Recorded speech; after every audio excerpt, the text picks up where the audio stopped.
আসসালামু আলাইকুম রহমতুল্লাহি ওবরকাতুহ। সম্মানিত দর্শক, ক্ষমতাধর রাজনীতিবিদ, রাজা, মহারাজা, সম্রাট, তাদের পশুপ্রীতি, এটি নিয়ে রীতিমতো মহাকাব্য রয়েছে। যারা এই ক্ষমতায় আরোহণ করেছেন তাদের অনেকের মধ্যে অদ্ভুত অদ্ভুত সব নেশা দেখা যায়। কেউ হয়তো বিড়াল পোষেন, কেউ হয়তো বানর পোষেন, কেউ বাঘ পোষেন, কেউ হাতি পোষেন, কেউ দেখা গেল যে টিয়া পাখি, ময়না পাখি পোষেন। অনেকের যাকে বলা হয় চিড়িয়াখানা থাকে। তো এই সকল বিষয় নিয়ে আলোচনা করব, যেটা আমি সাধারণত রাজনৈতিক যে কথাবার্তা বলি তার থেকে একটু ব্যতিক্রম। আশা করি আপনাদের ভালো লাগবে। ভালো লাগবে এই কারণে যে আমাদের রাজনীতিবিদ, আমাদের দেশে যারা রাজনীতিবিদ, তাদের মধ্যে যাদের পশু প্রীতি রয়েছে, পাখি প্রীতি রয়েছে, এই পশু প্রীতি এবং পাখি প্রীতির মনস্তাত্ত্বিক বিষয়গুলো কি, এর ফলে সেই ক্ষমতাধর ব্যক্তি, রাজনীতিবিদ, তাদের দ্বারা জনগণের কি উপকার হয়, কি ক্ষতি হয়, তাদের এই পশু প্রেমের অতীত ইতিহাস, এই সমস্ত বিষয়াদি নিয়ে মূলত আলোচনা করব। প্রথমে বলে নেই যে সাবেক প্রধানমন্ত্রী শেখ হাসিনা, তিনি বিড়াল পোষতেন। তো আমি এটা নিয়ে একটা লেখা লিখেছিলাম। এটিকে বাংলাদেশ প্রতিদিনে অথবা নয়া দিগন্তে, আমার ঠিক মনে নেই। তবে এটা লিখেছিলাম শেখ হাসিনার জমানাতে, এবং আমি যখন এমপি তখন। একটি রাজকীয় বিড়ালের আর্তকাহিনী। আবার আরেকটা লেখা লিখেছিলাম, ওটাও সম্ভবত বাংলাদেশ প্রতিদিনে। সেটি হলো একটি রাজকীয় বানরের আর্তকাহিনী। তো রাজকীয় বানরের যে আর্তকাহিনী, এটা যেভাবে একটা ঐতিহাসিক ঘটনাকে কেন্দ্র করে লিখেছিলাম, আবার ওই যে বিড়ালের যে কাহিনী, ওটি মূলত শেখ হাসিনার যে বিড়াল, তাকে নিয়ে লিখেছিলাম। এই যে শেখ হাসিনার বিড়াল প্রীতি বা বানরটিকে নিয়ে যে লিখেছিলাম, সেটা হলো কারবালা যুদ্ধের জনক এবং ইমাম হাসান এবং ইমাম হুসাইন রাদিয়াল্লাহু তাআলা আনহু এর হত্যাকাণ্ডের যিনি বরপুত্র, সেটা হলো ইয়াজিদ ইবনে মাবিয়া, উমাইয়ার শাসক। মুসলমানদের নিকট এই নামটি, বিশেষ করে সুন্নি মুসলমানদের নিকট, শিয়া মুসলিমদের নিকট ভীষণ রকম নিন্দিত। তারা বিশেষ করে কারবালার যুদ্ধের নির্মমতার জন্য পুরোটাই ইয়াজিদকে দায়ী করেন।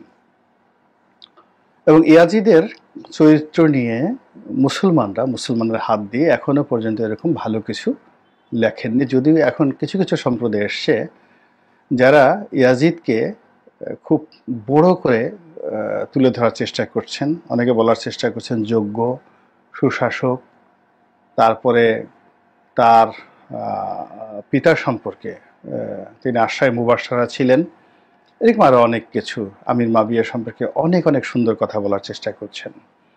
তো এনিওয়ে, আমি সে ধরনের ইসলামিক বিতর্কে না গিয়ে যেটা আমি ইতিহাস থেকে জেনেছি এবং পড়েছি, সেটি হলো এই ভদ্রলোক, অর্থাৎ ইয়াজিদ ইবনে মুআবিয়া, তিনি বিরল এবং অভিশপ্ত একটা অজানা রোগে আক্রান্ত হয়ে তার প্রাণ গিয়েছিল। এটা সত্য কথা। এবং তিনি যেই সময়টিতে শাসন ক্ষমতাতে ছিলেন, তখন আরবের যে রাজনৈতিক অবস্থা, সবচেয়ে খারাপ অবস্থা। তার বাবার মৃত্যুর পরে এটা সীমাহীন অরাজকতার মধ্যে তিনি শাসন ক্ষমতা পরিচালনা করছিলেন। তো সেই অবস্থায় সিংহাসনে বসাটাই আসলে একটা বিরাট যোগ্যতার বিষয়। এনিওয়ে, প্রায় 3.5 বছর তিনি ক্ষমতায় ছিলেন। এর মধ্যে বহু কুকর্ম তার জমানাতে ঘটেছে। তার ব্যক্তিগত জীবন, তার যৌনতা, তার বানর প্রীতি, নানা রকম কাহিনী আছে। তো সেই নোংরা বিষয়গুলো আমি আসলে তুলতে চাই না। শুধুমাত্র বানর নিয়ে যে কথাগুলো বলার চেষ্টা করেছিলাম, সেই একটি রাজকীয় বানর বলছে, সেটা হলো তিনি যে বানরটিকে পোষতেন, সেটিকে তিনি সিংহাসনের পাশে বসিয়ে রাখতেন। তার সভাসদ এবং যারা দরবারের হর্তাকর্তা, আমির ওমরা, তারা সেই তাকে কুর্নিশ করত এবং অ্যাট দ্য সেম টাইম সেই বানরকেও কুর্নিশ করত, এবং আরও অনেকেই অতিমাত্রায় তাকে খুশি করার জন্য সেই বানরের হাত ধরে চুম্বন করত, এবং বানর আবার তাদেরকে আদর করে দিতেন, এবং বানর যদি কোনো সভাসদের মাথায় হাত বুলিয়ে দিতেন তাহলে সেই লোকটি নিজেকে সৌভাগ্যবান মনে করতেন। এবং এটা নিয়ে যে একটা বিখ্যাত সিনেমা আছে দ্য মেসেজ, এবং দ্য মেসেজ না, দ্য মেসেঞ্জার। মেসেঞ্জার সিনেমাতে ইয়াজিদকে সরাসরিভাবে দেখানো হয়নি, কিন্তু ইরাক এবং পূর্বাঞ্চলীয় যে তার যে শাসককর্তা, কারবালার যে শাসনকর্তা, তাকে দেখানো হয়েছে, এবং তিনিও ইয়াজিদের অনুকরণে বানর লালন পালন করতেন, এবং সেই বানরের দাপট এবং সেই বানরের ক্ষমতা এবং তিনি সেটাকে কিভাবে লালন পালন করতেন, সেই দৃশ্যটি সিনেমাতে, দ্য মেসেঞ্জার সিনেমাতে এত চমৎকারভাবে ফুটিয়ে তোলা হয়েছে। অসাধারণভাবে আপনারা সেই দৃশ্যটা দেখে নিতে পারেন। এর কারণ হলো যে মূল শাসক ইয়াজিদ যেহেতু সেই কাজটি করতেন, ফলে তার অন্যান্য প্রাদেশিক যারা গভর্নর তারাও ইয়াজিদকে খুশি করার জন্য এইভাবে বানর পুষতেন, আর সারা দেশ তখন বানরে সয়লাভ হয়ে গিয়েছিল, এবং তার খেসারত মুসলমান জাতিকে কিভাবে দিতে হয়েছিল তা কম বেশি মোরালেজ আমরা জানি।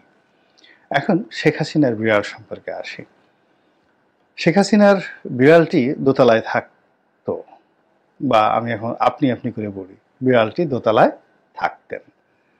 অনেক বড় বড় নেতা, বিশেষ করে মহিলা নেত্রী যারা ছিলেন, তারা বিড়ালটির দৃষ্টি আকর্ষণ করার চেষ্টা করত, ওটিকে কোলে নিত, আদর করত, এবং বিড়ালের মনোরঞ্জনের জন্য তাদের যে চেষ্টা এবং তদবির, এটি যারা ওই দৃশ্য দেখেছেন এবং যারা সেই চেষ্টা করেছেন তারাই কেবলমাত্র সেটা বলতে পারবেন। এগুলো এক। এখন এই যে বিড়ালকে খুশি করে শেখ হাসিনার কৃপা আদায় করার যে অভিলাষ যে সকল মানুষের ছিল, আপনি তাদেরকে কোন পর্যায়ের মানবিকতায় ভূষিত করবেন? যারা স্বার্থ সিদ্ধির জন্য আল্লাহর পরিবর্তে, আল্লাহর বান্দাদের পরিবর্তে, মানুষের পরিবর্তে পশুর হাতে পায়ে অঙ্গ বুলায়, পশুর কাছে অবনত হয় এবং পশুর কৃপা চায়। যখন একটি দলে, একটি সম্প্রদায়ে এই ধরনের লোকের সংখ্যা বৃদ্ধি পায়, যে সমস্ত আকর্ষণ মানুষের পরিবর্তে বিড়ালের দিকে বা বানরের দিকে, অথবা হায়দ্রাবাদের নিজাম একসময় বাঘ পুষতেন, একেবারে তার সিংহাসনের পাশে বাঘ বসিয়ে রাখা হতো। তো এই সাম্প্রতিক কয়েকটা সিনেমাতে সেই দৃশ্য আমরা দেখতে পাচ্ছি, এবং সবাই পশ্চিমীকে দেখা গেল সেই বাঘকে সে সেলুট দিত। তো এইরকম একটা অবস্থা, এই অবস্থা যখন সমাজে তৈরি হয়ে যায়, যে রাষ্ট্রে, যে সমাজে, যে বা দলে, সেখানে মানুষের যে প্রাধান্য সেটা কমে যায়, পশুর প্রাধান্য বেড়ে যায়, আর পশুর সংস্পর্শে মানুষ যত বেশি থাকে তত বেশি তার ভিতরে পাশবিকতা বেড়ে যায়, মানবিকতা কমে যায়, সেটা যে কোনো পশু হোক না কেন। তারপর দুর্বল পশু যেগুলো, গৃহপালিত পশু যেগুলো, সেইগুলোকে বশে রাখার জন্য, কতগুলো নিয়ম কারণ আছে। যেমন ধরেন বিড়াল, সেটা মেয়ে বিড়াল হোক বা ছেলে বিড়াল হোক, একে যদি আপনার বশীভূত করতে হয়, একে ইনজেকশন দিয়ে, পুরুষ হলে তার পুরুষত্ব নষ্ট করে দিতে হবে, তাকে অনেকটা খাসি বানিয়ে ফেলতে হবে, হিজড়া বানিয়ে ফেলতে হবে। আর নারী বিড়াল যদি হয়, তার গর্ভধারণের ক্ষমতা, তার জরায়ু নষ্ট করে ফেলতে হবে ইনজেকশন দিয়ে। আদারওয়াইজ এই দুটো বিড়াল, অর্থাৎ মেয়ে বিড়াল হোক ছেলে বিড়াল হোক, এদের বয়স 2.5 মাস থেকে 3 মাস হওয়ার সঙ্গে সঙ্গেই তারা এমনভাবে মিউ মিউ করবে, ঘরের মধ্যে যন্ত্রণা করবে, অবাধ্য হয়ে পড়বে। মেয়ে বিড়ালও অবাধ্য হয়ে পড়বে, ছেলে বিড়ালও অবাধ্য হয়ে পড়বে। তাহলে এই বিড়ালের যারা অধিকর্তা, তাদের প্রথম নিষ্ঠুরতা হলো এই বিড়ালকে বসে রাখার জন্য সে মেয়ে বিড়ালকে বন্ধা বানিয়ে দিচ্ছে আর ছেলে বিড়ালকে খাসি বানিয়ে দিয়েছে। এই যে তার মন মানসিকতা, সেই মন মানসিকতার কারণে সে যাদেরকে পছন্দ করবে, তার সেই রুচি অভিরুচির মধ্যে যদি কোনো ছেলে হয়, সেই ছেলের পৌরুষ থাকা চলবে না। তাকে হিজড়া হতে হবে, তাকে খাসি হতে হবে, তাকে ছাগল হতে হবে। তাকে কোনো অবস্থাতেই মানে ষাঁড় হওয়া চলবে না।